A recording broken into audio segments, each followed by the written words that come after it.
Hello and welcome. My name's Tom. And I'm Heather. You're sitting at the Couples Table. The Couples Table is a live stream podcast here on this channel. Join us for better or worse. For richer or poorer. In sickness and in health. On yet another totally different streaming, well, semi-different streaming setup. That is the most comfortable I've been in a stream. Did you know today's Friday the 13th? Oh, no, I didn't. Oh, I saw someone at the gym wearing a Friday the 13th shirt, and I was like, oh. I had no idea until this moment. Oh, yeah. Not that it matters, but... I didn't know that. It didn't click. Yay, it is time for the Couples Table. Yeah, and of course, more changes. Oh my gosh. Lots of more changes. Actually, I'm going to check and make sure how things are because, yeah. Well, I got to the point. I got a little tired of like, oh my God, we have to change it again. But okay, let's check it with the comments. Jeremy, Hubble's in the house. Hey, y'all. What's up? Kat, Mulvihill saying hi. Hi. I just need to change something real quick here. We can still talk about the chat even if the comments don't pop up on screen. Okay, Kane Travels here. I love starting Saturday with my two favorite creators. It's 6 a.m. in Australia, but my toddler is up, so I get to join live. Oh, wow. I always forget the time difference is so different. Morty's here. What are we doing over here? Geesh. No wonder my input was not a high input and things weren't sounding quite right over there. You got it? Now it should be a little bit better. I'm just going to keep that screen up there. We just see streaming. We just have to go on the fly, you know? All right. Yeah. Audio Hotline is in the house. Hey. Bailey, what's up? Hey. Audio and video are great, says Kane, but it's not good enough for Tom. So he's fixing it on the fly. We are streaming from a completely different computer. That's the level of change we did this past week. But I think we are dialed in. Oh, I'm dialed in comfort right now. I have a new chair. He's got a new chair. For the first time. This is pretty much the first time I've ever bought like a really nice chair in my life. Yeah, triple digit chair. Low triple digits. Yeah, I know. Chairs, office chairs, and gaming chairs can be very expensive, as we found out. But. Yeah, but prior to that, my max budget was like $60. So yeah, this is quite different. Yeah, we can talk about all that. Yeah. So we are streaming from. We used to stream off my Mac Mini. Now we're on a MacBook Pro. Yeah, we're on your MacBook Pro because you were switching between computers for different things, and it was just too chaotic. I really tried. It really is chaotic, and so we actually still now need to rewire everything for the third time. I know. because it'll be pulling out the Mac Mini, and you're just gonna be using the MacBook. So we got some nice under desk brackets for it to slide it in, so the MacBook can be mounted on a desk. Yeah. It's kind of nice. It will be nice redoing the cables this time because we're removing a lot. We're not trying to manage what's there. We're actually like There's taking out there's a lot of like two. You're removing a whole computer setup. Yeah, so, exactly. Yeah. So open to chair advice. Oh man, what a rabbit hole to go down. Yeah. So I've never the past up until I was like teaching, the only office chairs I ever had were like hand me downs from my mom's like work chair. She would get a chair and use it for like 10 years and be like, here you go. I'm like, okay, this is my chair for college. This is my chair. I mean, same. Like at work, wherever. you just get the chair Or the that's chair there. Public school when I started, they didn't give chairs. So you had to bring your own busted chairs. You had to bring your own chair? Yeah, my first classroom They did not have provide a chair. a They did chair. not provide a chair. Public school, baby. What? Yeah, so then I went to IKEA and I bought a $60 office chair, which I left it in my classroom when I left, so I'm assuming it's still there. And then maybe like 6 years later, I was like, I'm gonna get another chair. They only sold that IKEA chair in white, which I thought was really cool. So it was another $60. I bought it, and I liked it so much I didn't want to take it to school, so I just left it here, and that was like my office chair. And then when we got our Corgi Finley, it became his chair. It was his office chair. So yeah, I'm sure he's chewing on a bone right now. If he's not in here, I will find him just in that room in the pitch black, just in the chair, because that's where he goes. And then I've been working in here with you. Haven't been able to use that chair because of the Korg. Plus, it's a 6-year-old $60 IKEA chair, so it's not particularly comfortable. And I was like, it's time for me to get like a grown-up chair to be comfy and like look at this. Look at my neck. Look at this neck support. I mean, now we're at the point where we sit in the chair for like a lot of the day. I got neck support. I got lumbar support. I got a footrest if I need it. Like if we're not comfortable, that can cause problems. That we're at that age where we have. Look at me go. Look at this. Look at this. Bye. Yeah. Peace. This is how he watches YouTube videos. That's not true. But then I can be back into work mode and be right. Is that your gear of the week? No. I was just. Why was it? You should have just made it the gear of the week. It looks like I have ears or something. I've never changed my I always just sit in your chair in here. And it is very nice to have a nice chair. And this one, well, Kat was asking about chairs. Yeah. So chair chat here. Chair chat. I was thinking about like, well, why not get one of those crazy gaming chairs that like looks like they're super ergonomic and comfortable? And everything I saw, aside from the fact the good ones get very expensive, said that they're really not that comfortable. Like stick to an office chair over a gaming chair was kind of like the advice I found everywhere, like blogs and YouTube channels and stuff. So I was like, okay, I'll go to office chairs. So I found this one from a brand called Vonesse, Vonesse, classic brand that's been around forever. It was like $180, I think. Yeah. Yeah. It's nice. It's really nice. And I've been.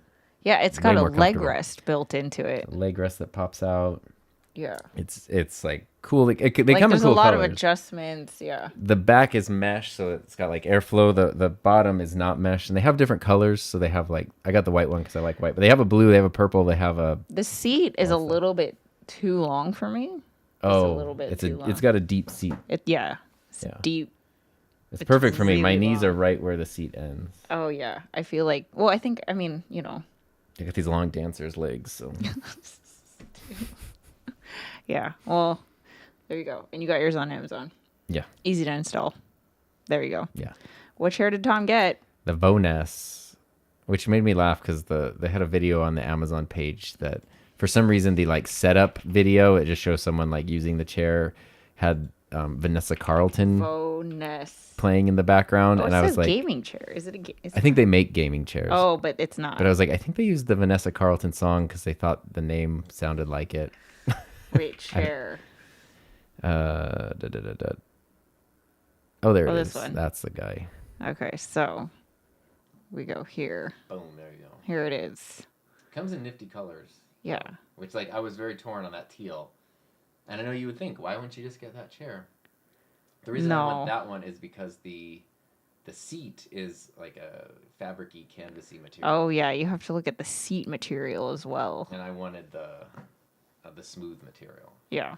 And I liked my white chair that I had before because it's bright and it like, I don't know, I liked it. But I was really torn though on the teal. The teal looks cool. And they have a profile. I'm gonna get a copyright claim. Oh, we better stop that right now. Yeah. So anyway, making my way downtown in this song. chair. Nice. On the keyboard. I can't. Your keyboard's right over there. Let's bust it out. All right, here we go, guys. Let's see. Careful the back of the chair doesn't ruin the green screen. Sounds like an office recliner. Tom's sound changed in that scene. Yeah, Tom just lost his mic. Oh, it probably wasn't added in that scene. Yeah. Yeah, because in the we had to do something very different with the mics because of the streaming setup. So that was one of the things we had to change. You might notice I'm not using an XLR microphone. I'm using a USB microphone. The my God. You know what I never would have noticed? Yeah, you might notice. Well, in fact, I am using a USB microphone. In fact. Because one of the things we changed, so Heather, trying to get good looking 4K on here, we have settled on, of the capture cards we have, the Streamer X being the best choice to get good looking 4K. Streamer X is also an awesome audio interface. Like it's basically got the preamps of the Rodecaster built right in, but Heather was using the Vocaster, the 2-input thing over here, just so that the 1 hour a week we're doing the couples table, I can come in, plug in a microphone. It's like this whole second interface for this thing that happens 1 hour a week. I know it's a priority. It's an important show, but it's like, you have an unused perfect interface right there. And so we tested it out, like, which I kind of, for some reason, mixing USB XLR has always been weird to me. So I was like, let's just try, if I plug in a USB mic to your computer, can we add the USB mic as a source? So you're on Streamer X as a source in Ecamm. I'm on USB. I think I got a little loud there. I'm on USB as a source in Ecamm, and I think it's fine. But obviously it's new, so when you switch to the other scene, my USB mic wasn't in that scene. And yeah. So anyway, that limits my choices of mics I can use on the couples table. I can only be USB mics now, USB capable mics. So that'll be interesting. That will be interesting. But you have so many. So I have a lot of USB mics, so that'll be fun. It'll be a lot of mics that probably don't get used as often. So I'm actually looking forward to it. Yeah.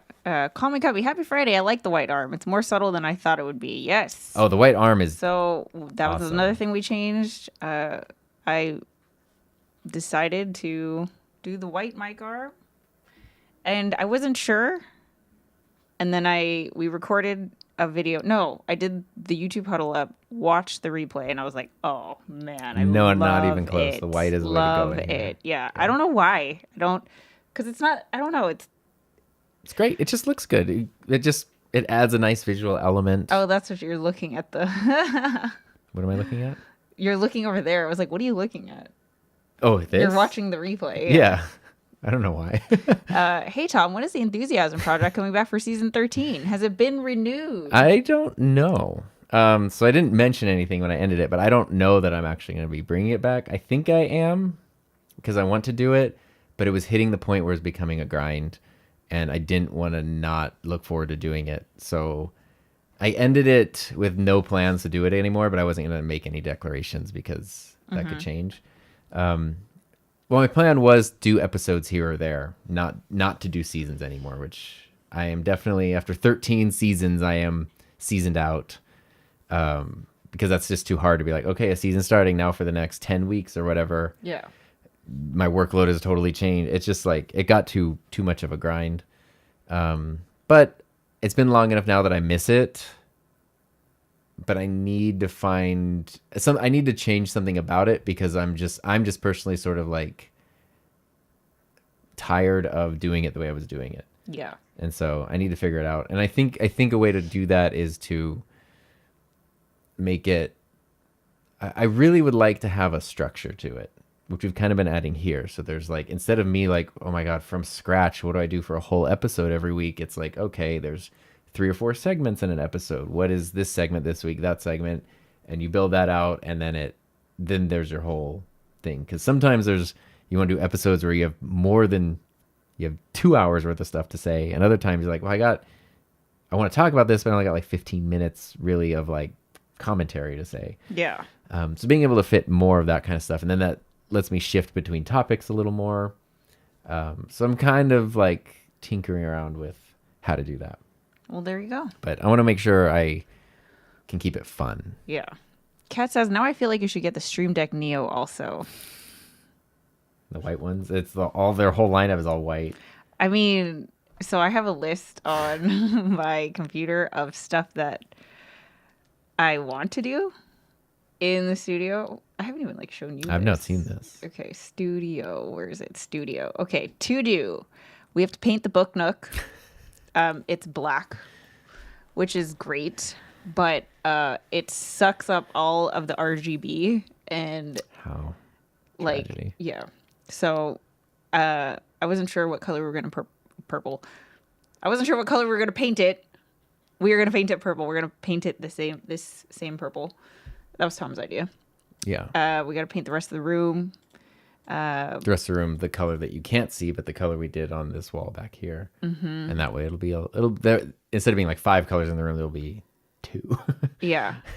And there's like other stuff, but also on this list is all the white line of Elgato products. So I have a ring light right here. I want to get I don't know what the light is called. Key light.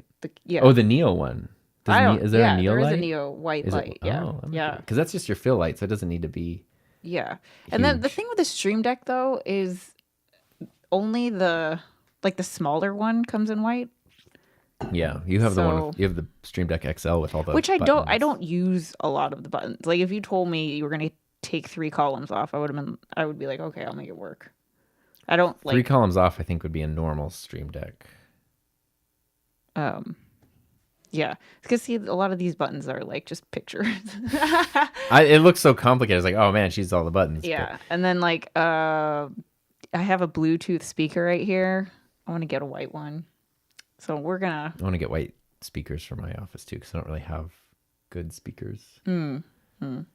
Tech Troublemaker says, get your Rode Wireless 2 or Wireless Go and run it through Streamer X. The problem is you can't have, as far as I know, both audio in source at the same time. So I could pair it, but then we wouldn't be using Heather's mic. We'd be using either Heather's mic or the wireless thing. Really? It's a single input audio interface. Unless there was a firmware update that changed that, which there could have been. Because you can do a headset mic, you can do an XLR mic, you can do one of the Rode wireless mics, but you have to choose like which one are you doing. Yeah. I could be wrong, but that's how I've understood it the whole time.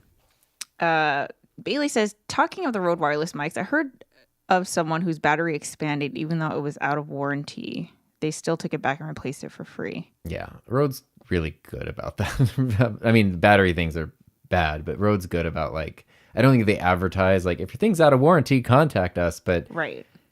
Prior to YouTube, I reached out on multiple occasions for things. Usually it was stuff students had broken, not things that had like failed.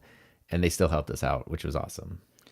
Kat says they have Stream Deck Plus and the 15 key in white also. I want the Plus with the blue knobs. The white yeah, Plus the with knobs. That's the other thing is like I don't know if I would need the knobs. Yeah, I don't. Like what do people use the knobs for? Typically? I don't know. I don't have one of the knobs, so I can't tell you. Yeah, I just like that you can change them. I like the knob on my keyboard though. What I would actually like is if there's a way to map the knobs to like color correcting tools in Final Cut Pro. I would actually really enjoy that. Where like I don't know if it's like up your mids, highlights. Yeah, sure. Oh wow, shadows. that's like technical. Yeah, because you could just there's 4 wheels and you could just put a wheel on each knob. That'd be cool. Have you seen the Stream Deck Studio? New announcement a few days ago. Yes, we did. Yeah, that's cool. What's cool about it. What's interesting is like to see Elgato just go for the professional market, because the Stream Deck Studio is not something. It's really not something for any of us for the most part. It's something for like you would have in a production studio where you have a rack mounted system of gear, and it's built for that, which is usually the kind of thing like Black Magic does, or something like that. And it's cool to see Elgato go like, no, put this here. Yeah. I can very much imagine that being... It's a different market. Having worked in TV stations where there are engineers who have to route things and plug in things and connect things, having something as versatile as a Stream Deck there, where you can just do it quickly through software instead, I feel like that could be very, very popular. Yeah, that's cool. Let's see. Knobs are great for controlling your prompter brightness and editing. Interesting.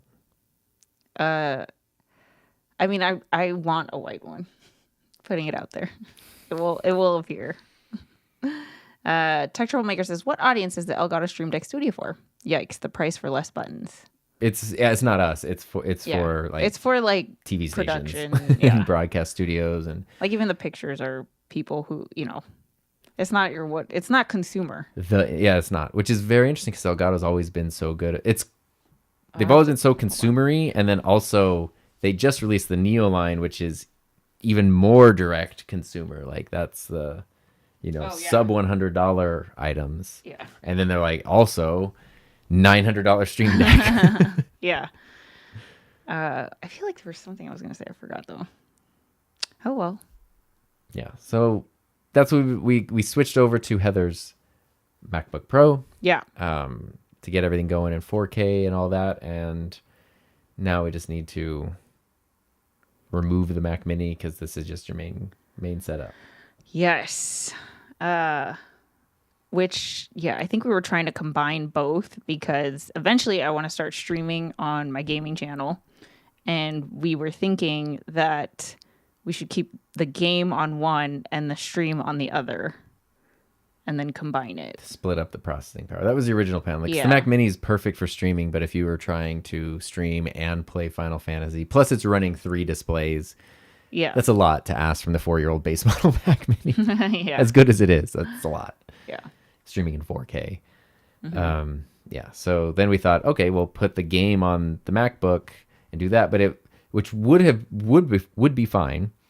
But then you were in here trying to you have your monitors and they switch over and you have to switch your keyboard and your mouse and you're like, you're constantly just like, what computer am I on? Where's this file? Like nothing was simple. And it's like, okay, the MacBook, we did a few simple tests. It actually seems capable of doing both at the same time just fine because it's the M1 Pro versus the M1 base model, so it's a lot more powerful.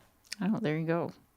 Yes, Tom keeps having to explain to me that even though it's a laptop doesn't mean it's less powerful. Heather refuses to believe that a laptop could be more powerful than a desktop computer, but the base model M1 Mac Mini versus the M1 Pro MacBook Pro, it just seems so little to be able to do all that. I know I sound boomer. I'm like boomer boom here. Well, that's the example I always use is my grandpa, who was born in 1917. He passed away 10 years ago, but in 2007 we bought him a MacBook, like one of the white MacBooks, just a simple one, because all he needed was a computer to check his bank, maybe read some news, and do an email. Do email, yeah. And that was it. And prior to that, he had this Windows 2000 computer that was giant, hand-me-down, donated from a business or something. And I ended up actually inheriting the MacBook. That was my first MacBook because he didn't like it because it was not good enough.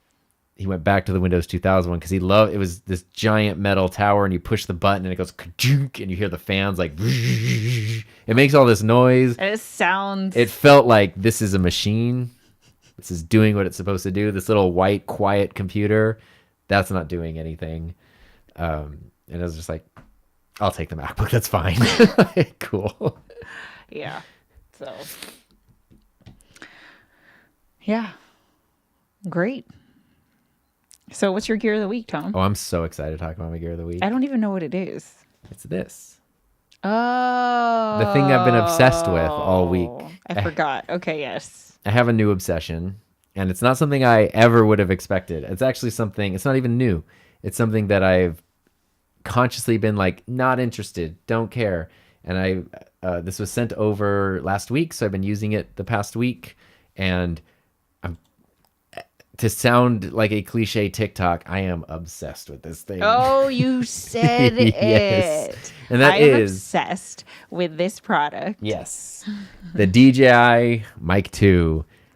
So freaking good. I was going to use it today, but I don't know. I wanted to also use this mic. So I didn't. Because you can use this. Tom is really into it. I cannot tell you how much, speaking of the Rode things, and I've used the Rode wireless mics since they were released, 5 years ago, more than 5 years ago now. And I really like them a lot. So I've been I like Rode. These are great. why would I try the DJI ones? Who cares? Yeah. These are amazing for a lot of reasons.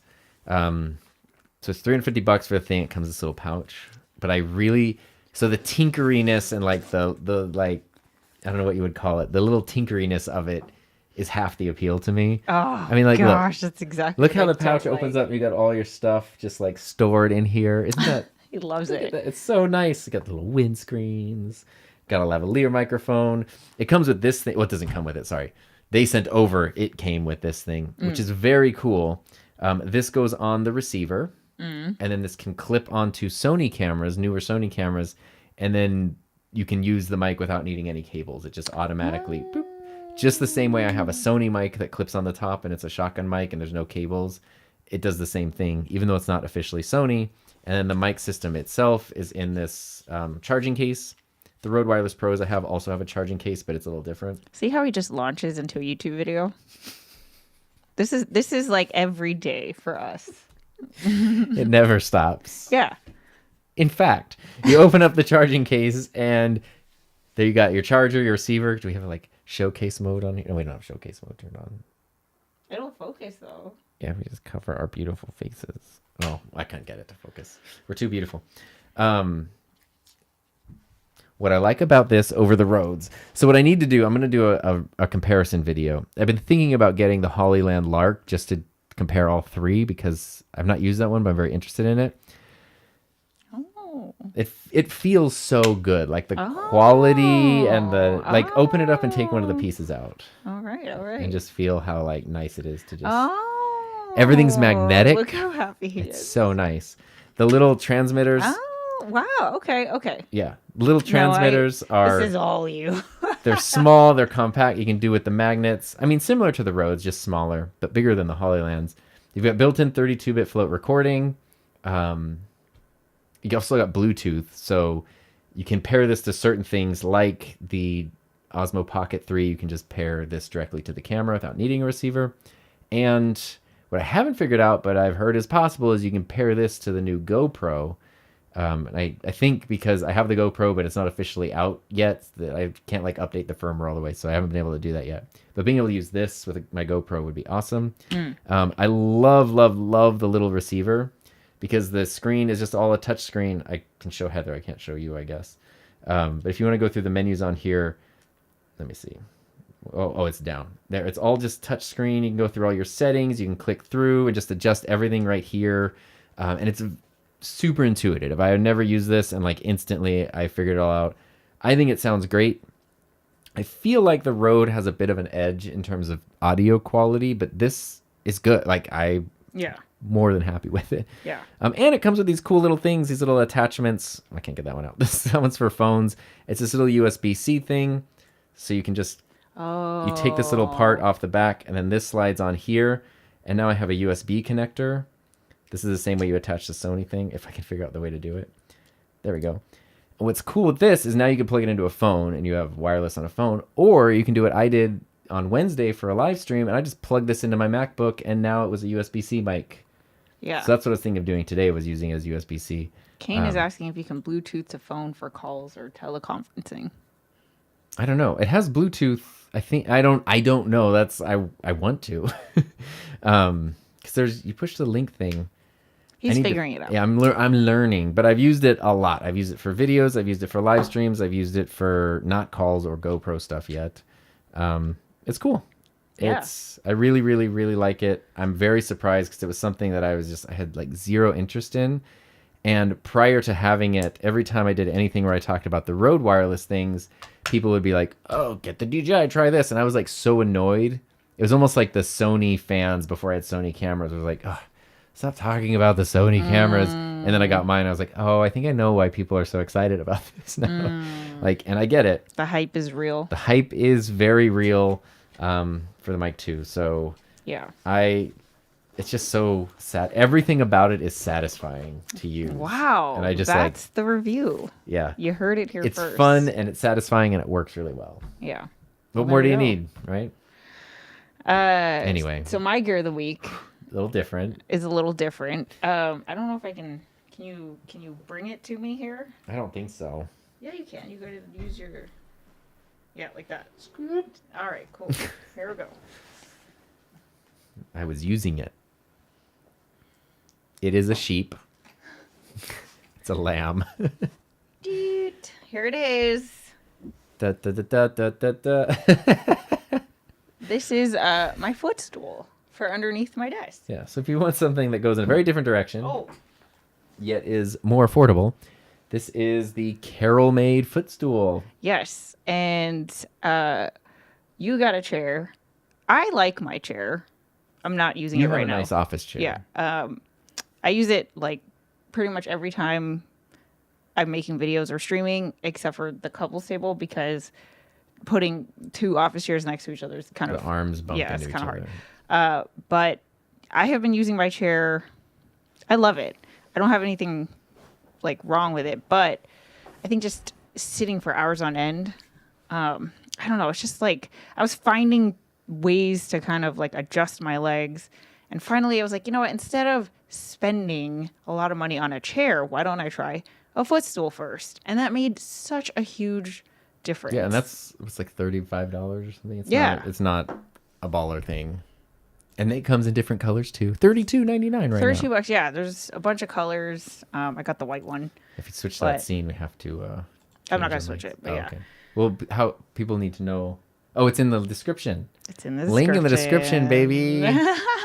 Yeah, if you want to check it out. But it's just, especially like, I don't know, for those of us who work from home, like it's not just about the tech. It's also like being comfortable in the space so you can create at your best. Mm-hmm. And this $32 footstool, let me tell you, I can't believe I haven't had it. I don't know what I've been using. Like that thing just... Yeah. And that's, well, see, this is why I edit on the couch, because it's more comfortable to just lay.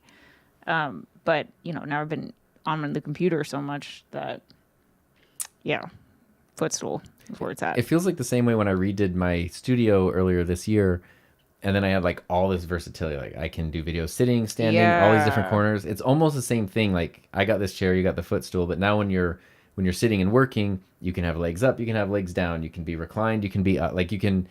There's all these different ways to kind of shift your comfort and like, you know, aside from obviously like getting up and taking breaks and all of those things you should be doing anyway. Mm-hmm. Well, okay, so check it out. The other thing is Tom and I have a pull-up bar. Oh yeah. Like right in it hangs off of the, what is it called?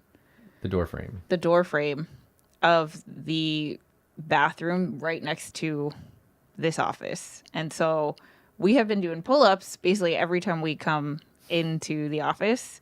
And I have never been able to do a pull-up ever until we put it up here. And now I could do two. From hanging, from full, like... Yeah, from full, hang, like... pull up. Yeah, because I practiced being on the floor, like standing. And I'm not at full hanging because, you know, I could reach the bars. But then I, like, you know, hang where I, like, fold my legs. So I'm, like, at full, complete hang and then pull up.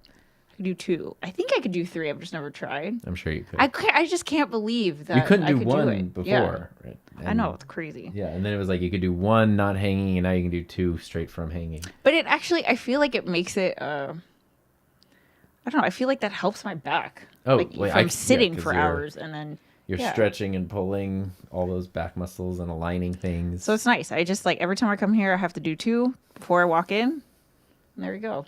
Yeah. That's a good one. All right. Ernesto, hi, guys. Sorry I'm late heading home from work. Happy Friday. Hey. Happy Friday. Good to see you. James is checking in from Indio. Hello. Hey. Gil, hey, everyone. Sorry I'm late. It's all good. Good to see you. You were streaming a lot this morning, Gil. Doing even one pull-up is incredible. Yeah. I just could never do it before. And I never understood. I would just look at everyone like, I guess I can never do it. And then, I don't know, just little by little. Progress every day. All those improvements with stool sounds like quite a feat. A feat. Oh, we beat you to it. I'm really glad that this is a comfortable stool because some of them aren't. They're a little too hard and you have to get a stool softener.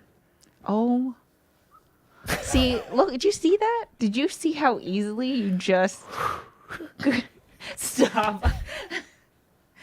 Anyway, what else is going on, Tom? Oh my God, this has been a crazy busy few weeks with a crazy few busy weeks to come. I'm definitely not struggling because that sounds negative. Not overwhelmed because that sounds negative, but like working at capacity, I guess you could say. Yeah, you wouldn't be able to take anything else on. Yeah, I am enjoying it, having a great time, but I'm also like cannot wait for things to maybe just breathe a little bit. Yeah. Hopefully early October. Mm-hmm. Let's go games. Heather won't need those mic cards soon. If a piece breaks, does it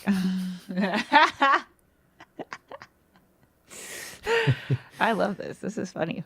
Well, okay, so the saga continues. I mentioned on the last episode of the Couples Table that I have been scrolling a lot. Well, I've been active on Threads on my gaming account, Heather Just Play. And it's been so nice because, you know, it's a new account and I'm following what I want to see. And I feel like, I don't even know how old Threads is, but I feel like the algorithm is really good right now, where if you post what you want to see and you talk about the things, you know, that you're excited about, that is what you will see in your algorithm. Yeah. And then it's actually like very jarring to go back to Instagram and just get a bunch of ads that like have nothing to do with like, it's like, yes, I like this because it's relevant, but it's not me searching out for it kind of thing. Right.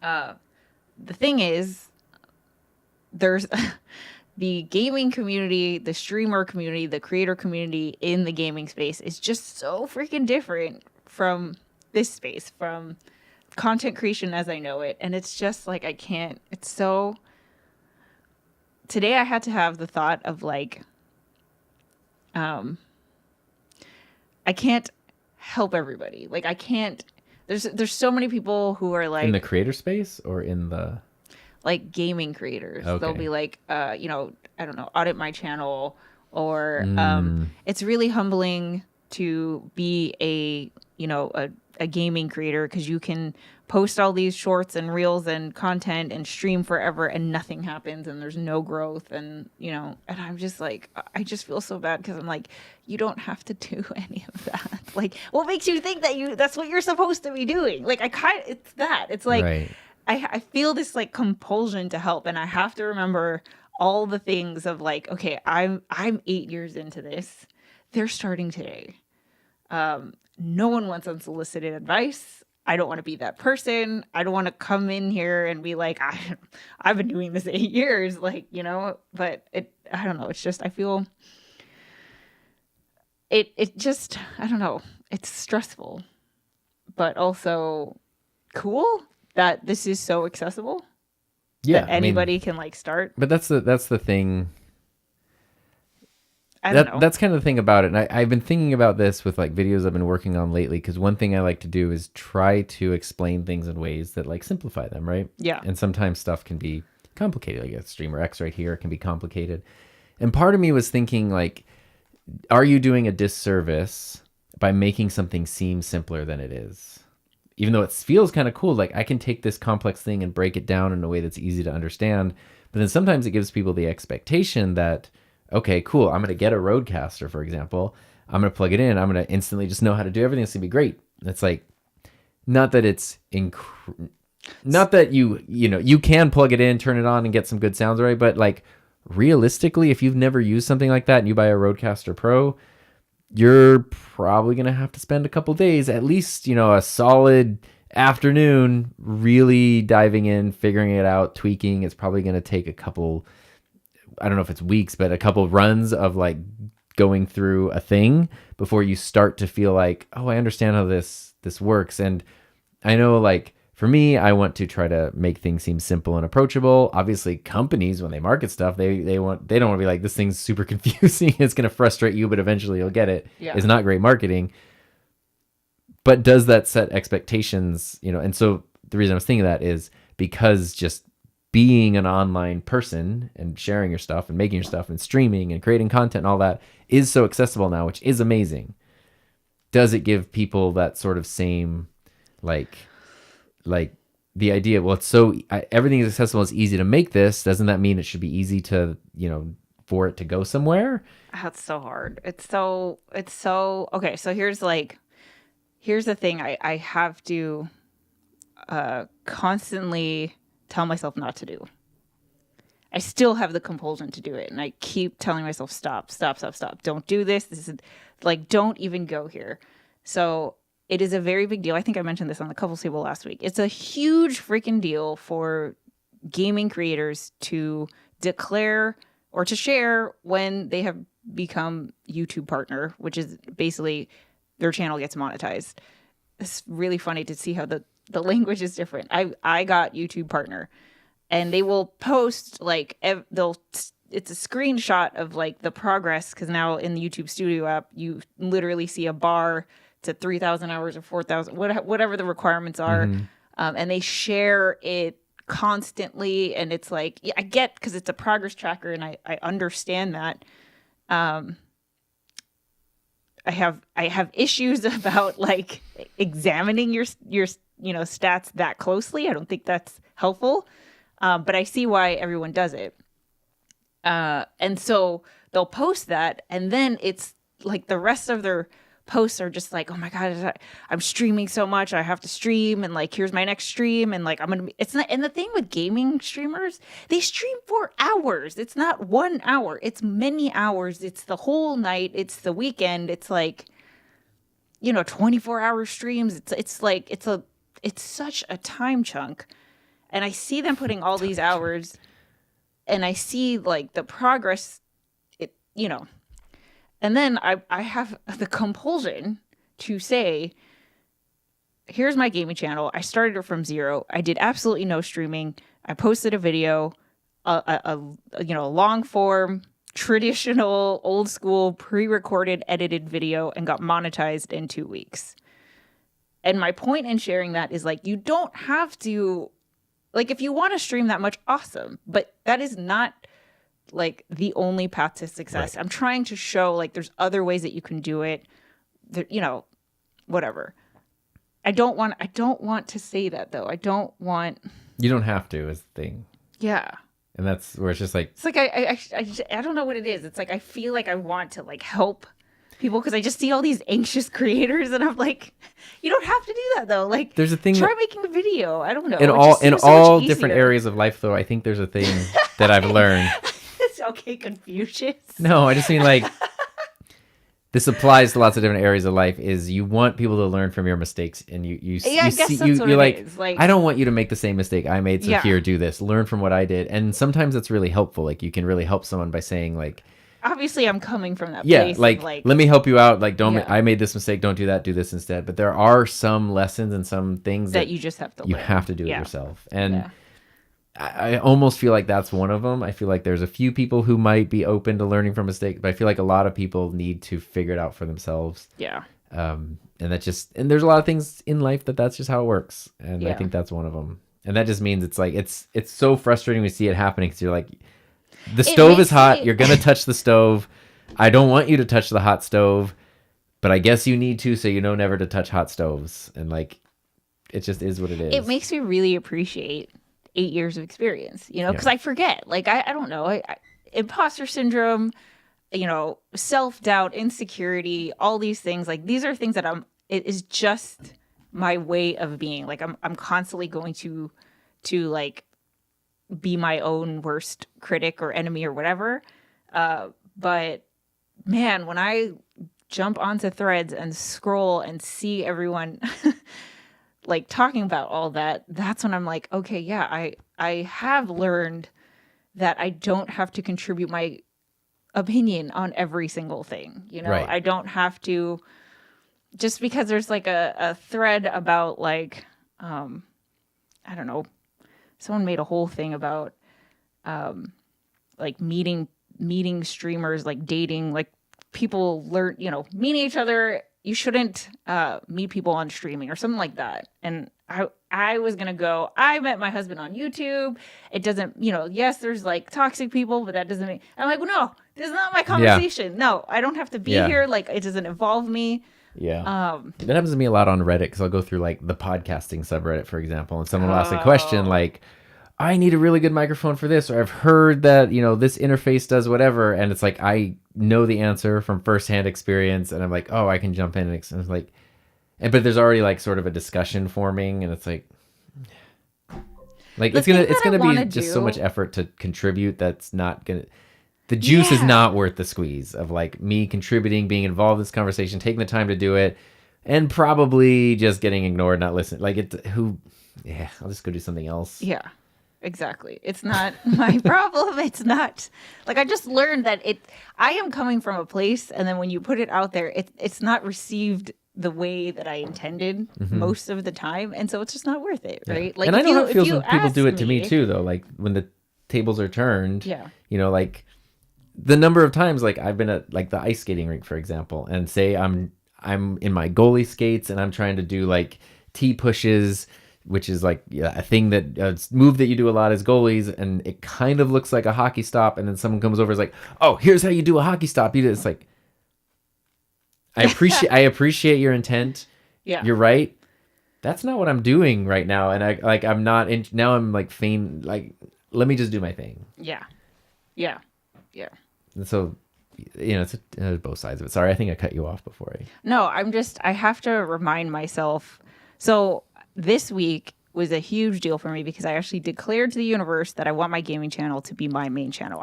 The 3, right?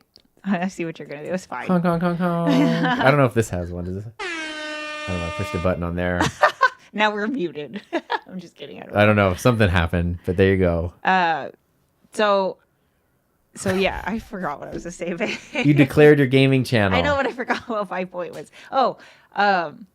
So I have to just remember, and it's like when I say gaming channel, I'm not just going to talk about games. It's going to be the place where I talk about the things that like I'm really excited about that have just nothing to do with content creation. And I have to remind myself, like, if I want to talk about content creation, we have a freaking weekly live stream podcast. This is the avenue to do that. And then I have a tutorial channel where I can make tutorials that, like, when you watch them, you are like receiving and watching my info from a place of wanting to learn versus me just inserting myself into a conversation and coming off like, a guru, which like, I don't want to be that person. Right. And it's like, I don't know. It's hard. Self-restraint. I think that's great though. Like, and you were saying yesterday you were recording a video for your gaming channel, and at one point you found yourself feeling like you were kind of rambling and babbling, like, oh, and then you realized like, this is what I'm allowed to do here. This is the place for it. And it's like right now I'm editing a video. It's gonna be my first video on the gaming channel, starring Tom. So if you want to check it out, it's going to be hilarious. Clearly a banger. It's going to be trending page. Very different. Clear some space. Very different from any videos that we've made. It's going to be fun. Yeah. But like, it's fun. Like I'm having so much fun editing this video. It was a very big deal for you to say that you want that channel, which for a certain point you were like, oh, that's so frivolous, I have to like not even focus on it until all this other stuff happens, to then flip that and be like, actually that is kind of thing I would like to be my main thing. Yeah. No, that's I know. A very, very big step. You've been such a good job of like, I'm so excited. Encouraging. I think the way I feel about that is very similar to when I finally admitted to myself, like, I think I want to do YouTube full time. And you're like, I know you do.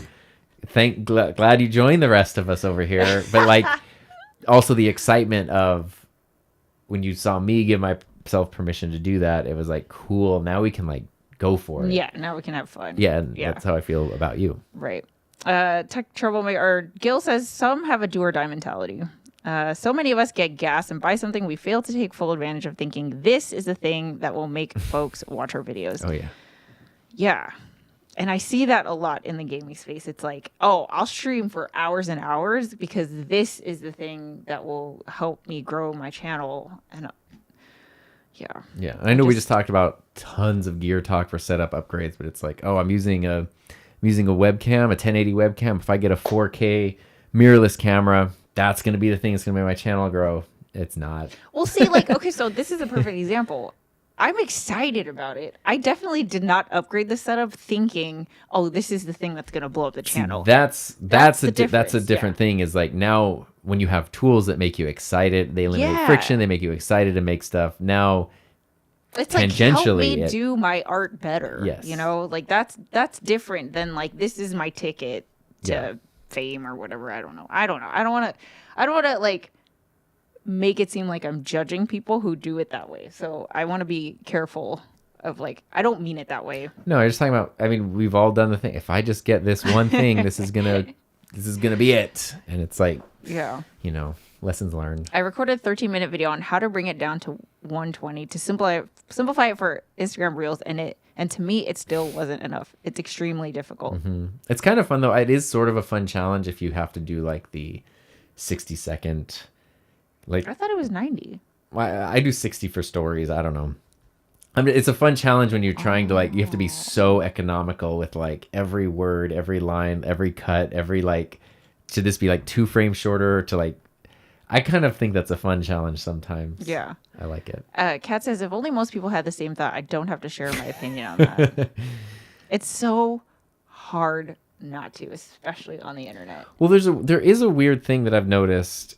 And luckily, like, I don't think we've had to deal with it too much, but also really quick, Jorge says, I feel like your mic is duplicating or something like that. I don't know. We might Should be. we like double check? Are we like feeding back into each other's? We might be bleeding into each other's mics, maybe. I have a thought that I don't want to lose, so I'm gonna type it in my notes app.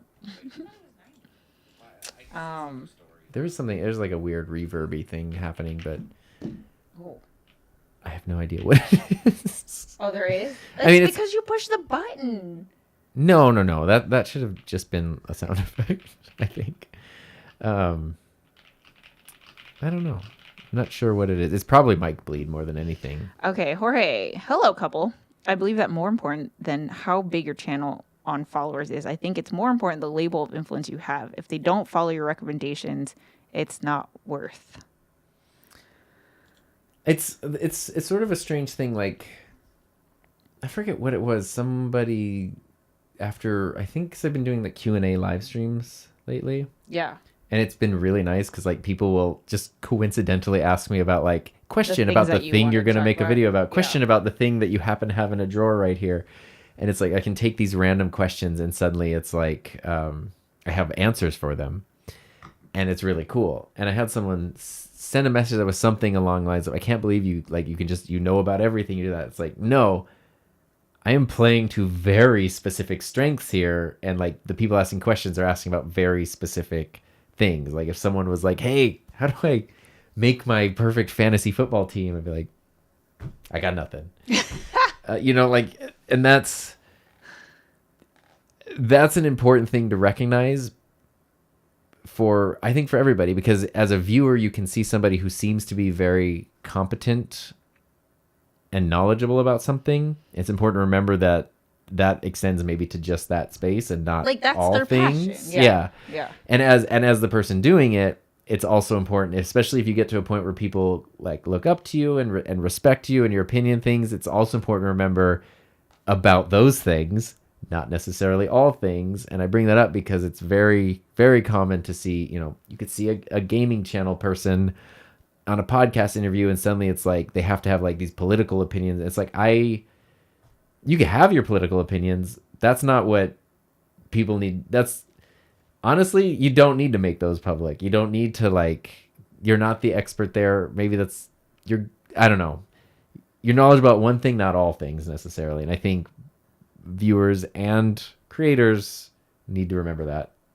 And it's okay to go like, I just don't know about that thing, or not my area of expertise. Well, so, okay. The thing with Threads is I feel like, and I guess this was true for Twitter. It's just been so long since I've been over there, but you ain't missing much. It's like, it's conversational, right? Whereas Instagram, you're just scrolling. Maybe you leave a comment, but it doesn't feel like, I don't mind jumping into random people's conversations. Like people post pictures of their setup or whatever, and I'd be like, oh my God, this looks so cute. Or, you know. Is that what Threads tries to do? Is there everyone I see is someone I don't really know. Is that what they try to build, like conversations with other people? Is that I don't know.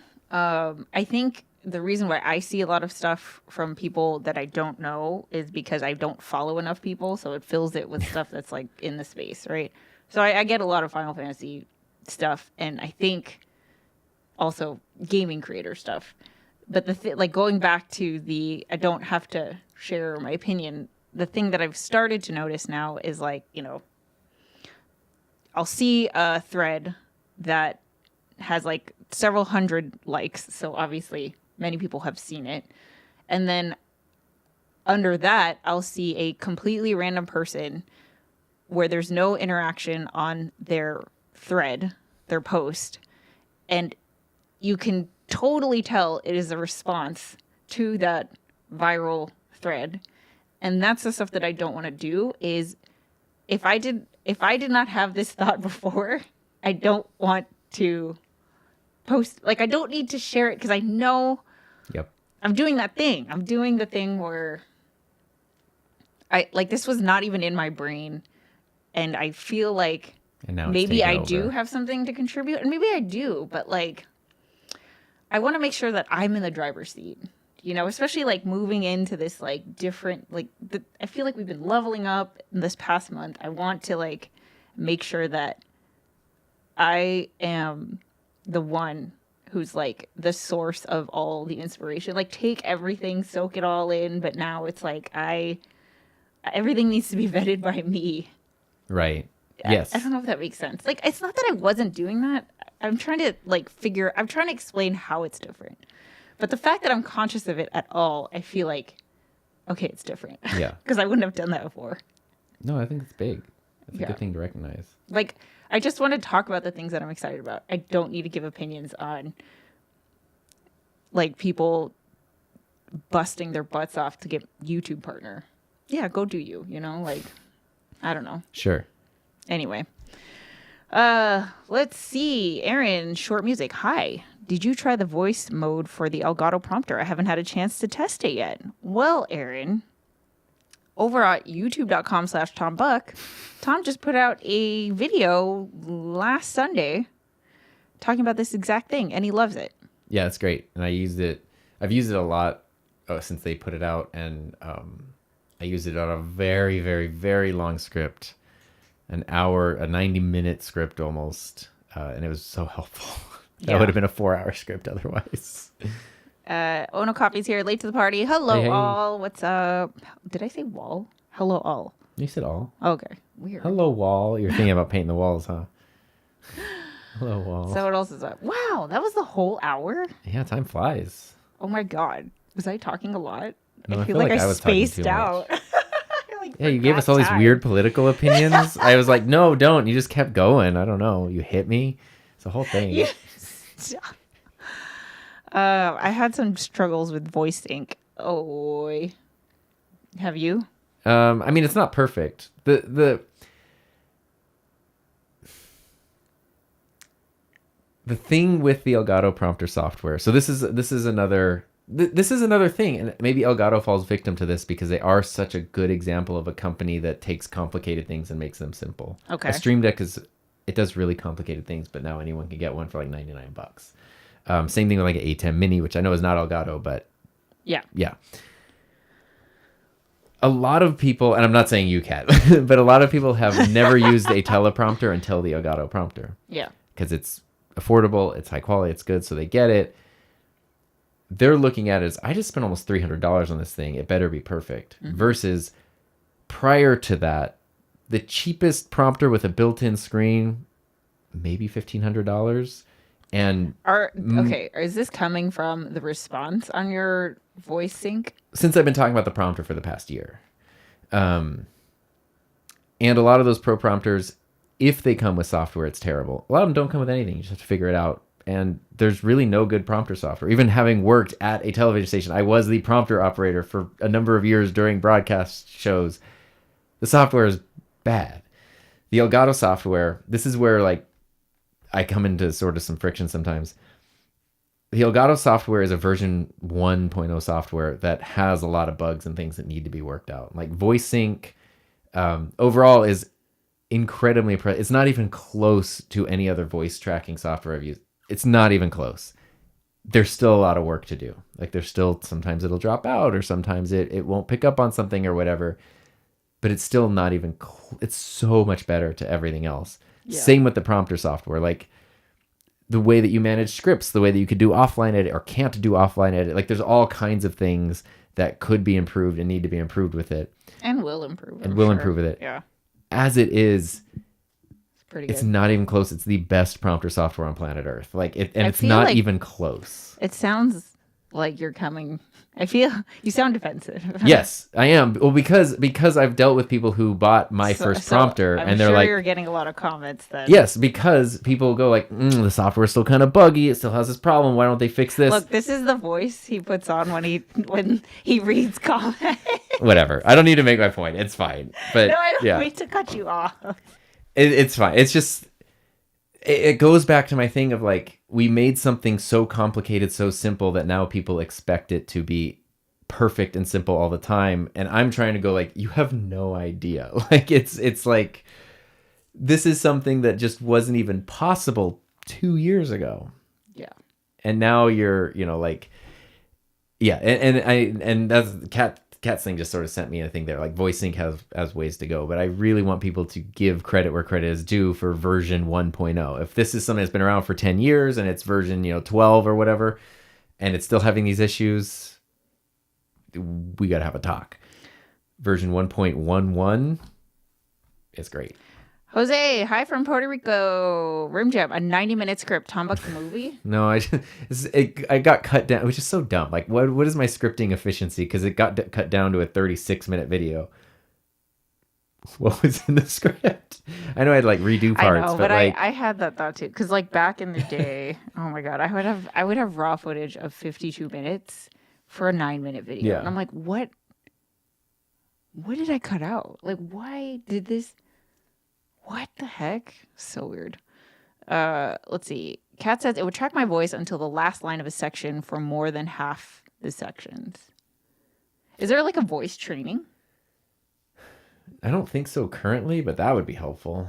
I feel like you can get to know how you speak, or if you have an accent. Because if Alexa already does that, or Siri, that's a good one, yeah. Enthusiast impressions. Is it just me, or is there reverb? It's on your mic. It's probably something to do with Tom USB. Hit a button. No, it's not that. That's turned off because the button is off.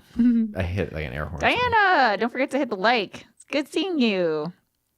Aaron, any tips for reading from a prompter and making it look natural?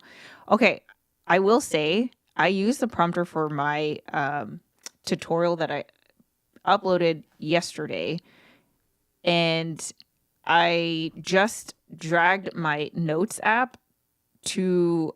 Because I don't use the prompter software. I just use the prompter as a monitor. So I just dragged the notes app.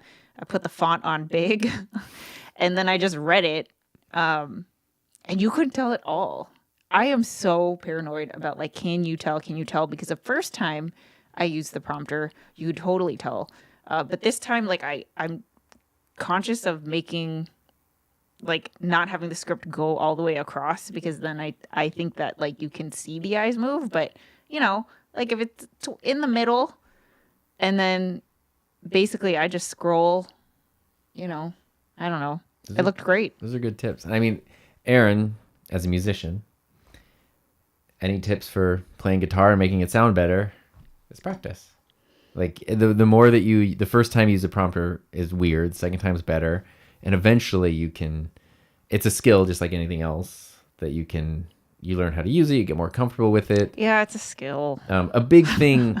I thought it would be easy. I was very... See, this is what I'm talking about. Oh, you got a prompter, everything's easy. And then people are like, why do I look? And it's like, because... I have not used a prompter this entire time. I think making things so accessible is undermining the skill and effort that is still required. Like, I don't think I've ever used the prompter for a script until this past month. And I've had the prompter for a really long time. It's just we use it as a... What is it? A monitor. Yeah, a monitor, or for Zoom calls or whatever. And I never used it for a script until this past month. And I think, I don't know, I had to figure out, like, do I use bullet points? Do I type everything out word for word? You kind of have to find the way that you use it for you in order to make it sound natural. But yeah, there's definitely, like, it's practice. Like, now that I've done it a few times, I can read word for word and still put the inflection and, make it conversational. There's a couple of simple things that I could suggest would be, I think if you're kind of like jumping into using a prompt for the first time, it's natural to like look at it and read, and you kind of like lock your eyes onto it. Whereas when you talk to someone, you don't just stare at their eyes the whole time you're talking. Like it's really intense. So you kind of have to I always look up here consciously, for some reason. Like blah blah blah blah blah blah blah, and then I don't blah blah blah. I'm like, hey. Like consciously give your chance to break eye contact with it, and that actually helps. Yeah. And then to not feel like you have to do a speed reading competition, like just because the text is there, like I have to get through it all. Like you can still take your time. You can still which is why the voice sync is nice, and especially as it gets better and better because it's not moving automatically or anything, so you can take your time, you can go off script, you can come back in, and that's really you guys are my favorite YouTube couple. That's so sweet. Totes Dorbs. Thank you. All right. So we still got to fix the mic. Yeah, there's something we're combining USB and XLR is never easy, and that's... Oh, so you think that's what it is? Yes. Kat says, I used a script for the intro on my latest video. Your latest video is so good. Yes. It didn't seem like you used a script at all. Yeah, I couldn't have guessed. At all. Let's see. It's amazing. I own a dumb prompter, and the Elgato prompter is just leagues ahead. Yeah. I have that Parrot Padcaster from the Kickstarter. I haven't even opened it. Mark says the Elgato teleprompter seems kind of small. Does it cause eye fatigue after extended use? What is it? I think it's a 9-inch display. I mean, it's intended for this. It's intended for it's at the end of a desk over here. Yeah. If you've ever been... I saw the prompters that were in your high school studio. Yes. Those were massive. Yeah, those are big displays, which would be awesome. I would love you can giant... be feet away. Yeah, because you are. You're sometimes you're 10, 15 feet away from the camera. And you have to be able to read it. So it's like the words are this big on the screen. But that's also why I think you can't see the eye movement at all because you're really so far. Yeah. So the Elgato prompter, I think, it's supposed to fit on a desk. It's kind of small. And that's what it's intended for. I would love it if they did Prompter Pro or something, and it was like a big XLR or big XLR, Elgato prompter. Gil says the prompter unconsciously has become the MVP of my setup. I use it for everything. Yeah, it's like I have a BP and an AP in my creator timeline before prompter, after prompter, because it's it's like Rodecaster, BRC. I love my prompter. It is a confidence monitor or a prompter. Yeah. Wow. It's a good thing. Yeah. Well, great. Well, I have some bad news. I know what your bad news is. It has become a tradition after the couples table for us to go get Handel's ice cream. And unfortunately... well, not unfortunately. We're meeting up with friends. We're meeting up with friends tonight. And we figured there would be desserts and snacks involved. So we decided to use our ice cream ticket yesterday. But oh boy, am I craving that dough right now. Pavlovian response is very real. Oh my gosh. I'm drooling. But we shouldn't. How long can you extend the cord of the Elgato prompter? The longest, actually, this cord I'm using right here is a 16-foot, 20 gigabit per second cable. And I have several of these. And that's the longest one I could find. So I don't know if it could go longer, but 16 feet is the longest. But it has to be high-speed cable. So I get these 20 gigabit per second ones. And those work great because then I can have my computer over in my office, but I can move. The prompter can be at all my different locations. Yeah, no ice cream time today. Sad boy. This is a very sad boy summer. Anyway, well, that was a fun episode. Yeah, there we go. All right. Thanks for hanging out, even with audio delays and all the things. Yes. Hopefully we can dial it in for next week. Yeah. And that's it. Yeah. So thanks for hanging out. Thanks for all the just fun and support and all the cool things. Hope you have a safe, happy, healthy, fun the rest of your weekend. And we'll see you next time. Bye.